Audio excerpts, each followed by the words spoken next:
If you've seen my series about building my own spray booth, you know that the resulting booth was pretty heavy. In my new shop, I need to be able to move the booth around, so I decided to make a rolling cart for it. Rockler offers a set of legs that you can make a customized size stand, but unfortunately, probably due to supply chain issues, theirs were not available on the Rockler website. So instead, I ordered the Rockler legs from Amazon. There'll be a link to that down below. These were for their standard router table. A little bit small for my purposes, but still worked out fine. These things were incredibly heavy. They're made out of 1/8 inch steel. I think the box that held the legs probably weighed 50 or 60 pounds. Pretty heavy. I also got these 4-inch casters to replace the adjustable feet that come with the stand, so I could move it around the shop. Very smooth, great locking mechanism. Again, a link down below. For the top, I used a project board from a big box hardware store, and I pre-drilled holes in order to screw that from the bottom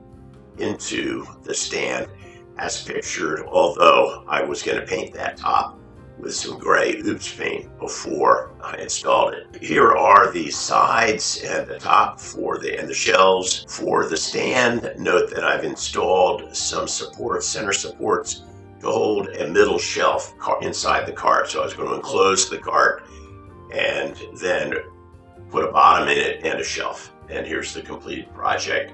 Really came out well, easy to do, and I highly recommend utilizing some of these shop stands in the future if you need something really stable and attractive for use in your shop.